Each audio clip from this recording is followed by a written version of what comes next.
Washington ও তেল আবিবের অন্দরমহল এখন উত্তপ্ত।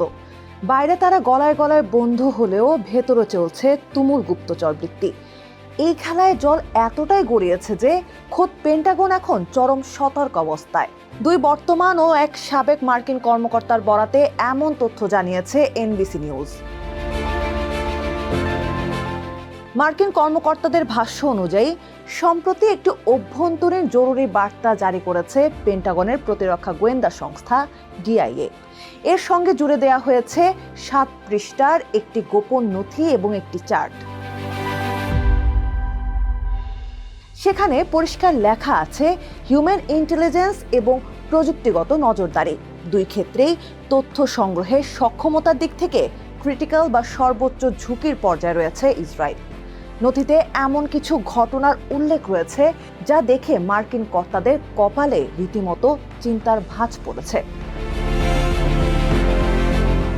সব মারপেচ আসলে হোয়াইট হাউসের অভ্যন্তরীণ খবর জানা নিয়ে। মধ্যপ্রাচ্য আর ইরান যুদ্ধ নিয়ে ট্রাম্প প্রশাসনের অন্দরমহলে ঠিক কি খিচুড়ি পাকছে, কারা কি সিদ্ধান্ত নিচ্ছেন, সেসব চূড়ান্ত গোপন তথ্য যে কোনো মূল্যে জানতে চায় ইসরায়েল। এই লক্ষ্যে শীর্ষ মার্কিন কর্মকর্তাদের উপরই নজরদারির মিশনে নেমেছে তেল আবিব। দুই দেশের এই মনস্তাত্ত্বিক লড়াইয়ের পেছনে রয়েছে ট্রাম্প আর নেতানিয়াহুর মধ্যকার ক্রমবর্ধমান মতবিরোধ। সম্প্রতি দুইজনের মধ্যে ফোনে বেশ উত্তপ্ত বাক্য বিনিময় হয়। পরে সাংবাদিকদের সঙ্গে আড্ডায় ট্রাম্প জানান, ফোন আলাপে নেতানিয়াহুকে সরাসরি পাগল বলেছেন তিনি। এপ্রিলের শুরুতে যুদ্ধবিরতির পর থেকেই ইরানের সঙ্গে আলোচনার মাধ্যমে কূটনৈতিক সমাধানের চেষ্টা চালাচ্ছে ট্রাম্প প্রশাসন। কিন্তু তেহরানের বৃহৎ পরিসরে বিমান হামলা চালানোর পক্ষে নেতানিয়াহু। লেবাননে হিজবুল্লাহর উপর হামলা কমাতেও রাজি নন তিনি। এখন ট্রাম্প শেষ পর্যন্ত যুদ্ধের ট্র্যাকিংয়ে যাবেন নাকি শান্তিতে ফিরবেন, সেটাই গোপনে জানতে মরিয়া তেল আবিব। এই নজরদারির খবর চাউর হতেই একেবারে আকাশ থেকে পড়েছে ওয়াশিংটনের ইসরায়েলি দূতাবাস। এক বিবৃতিতে পেন্টাগনের এই দাবি অস্বীকার করে তারা। দূতাবাসের মুখপাত্র জানান, এই দাবি সম্পূর্ণ মিথ্যা। ইসরায়েল কখনোই আমেরিকার উপর নজরদারি করে না। আমাদের গোয়েন্দারা শুধু শত্রুদের পেছনে লাগে, বন্ধুদের পেছনে নয়। যারা এই দাবি করছে তারা হয় ভুল জানে, নয়তো এর পেছনে কোনো রাজনৈতিক উদ্দেশ্য আছে। এই বিষয় নিয়ে মুখে কুলো পেটেছে পেন্টাগন ও ন্যাশনাল ইন্টেলিজেন্স ডিরেক্টরের অফিস। আর প্রতিবেদনটি ভুয়া খবর বলে উড়িয়ে দিয়েছেন হোয়াইট হাউসের এক কর্মকর্তা। তার মতে, যে এই খবর দিয়েছে সে নিজেই জানে না ভেতরে কি হচ্ছে।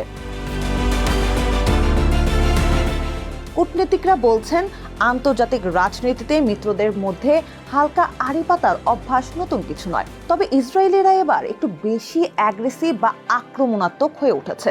তবে আশার কথা হলো, দুই দেশের মধ্যে যে প্রতিদিনে হাই লেভেলের গোয়েন্দা তথ্য বিনিময় হয় তাতে এখনো কোনো বাধা আসেনি। কিন্তু বাস্তব প্রভাব পড়েছে মার্কিন কর্তাদের ব্যক্তিগত জীবনে। ইসরায়েল সফরের আগে 100 বার ভাবতে হচ্ছে তাদের। ইসরায়েলি গোয়েন্দাদের ফাঁদ এড়াতে হোটেল রুমে ফিস করে কথা বলছেন এবং ট্র্যাকিং থেকে রক্ষায় ব্যবহার করছেন অস্থায়ী বার্নার ফোন ও কম্পিউটার। থিঙ্ক ট্যাঙ্ক CSIS এর ভাইস প্রেসিডেন্ট এমিলি হার্ডিংও মেনে নিয়েছেন তারা কি করছে তা জানতে বেশ আগ্রহী ইসরায়েল। যুক্তরাষ্ট্র ও ইসরায়েলের এই গুপ্তচর বৃত্তির লুকোচুরি নতুন নয়। 80-র দশকে ইসরায়েলের কাছে নথি পাচার করতে গিয়ে ধরা পড়েছিলেন মার্কিন নৌবাহিনীর বিশ্লেষক জোনাথন পোলার্ড। এর সাজা হিসেবে 30 বছর জেল খেটেছিলেন তিনি। এতে দুই দেশের বন্ধুত্বে বড় ফাটল ধরেছিল। অবশ্য ওয়াশিংটনও ধোয়া তুলসী পাতা নয়। 2013 সালে মার্কিন নজরদারির তথ্য সামনে আনেন এডওয়ার্ড স্নোডেন। তিনি জানিয়েছিলেন, জার্মানির তৎকালীন চ্যান্সেলর অ্যাঞ্জেলা মার্কেল সহ ইউরোপীয় মিত্রদের ফোন নিয়মিত আড়ি পাতে মার্কিন গোয়েন্দারা। উপরে যতই হাসিমুখ আর মিত্রতার ছবি দেখা যাক, পর্দার আড়ালে গল্পটা নাকি একেবারেই ভিন্ন। এর মধ্যে ইসরায়েলি গুপ্তচর বৃত্তির অভিযোগ সত্য প্রমাণিত হলে ওয়াশিংটন তেল আবিব সম্পর্কের বহু বছরের আস্থার ভিত্তিতেই বড় ধাক্কা লাগতে পারে। এমনকি দুই ঘনিষ্ঠ মিত্রের সম্পর্কেও দেখা দিতে পারে নজিরবিহীন অবিশ্বাস ও নতুন সংকট।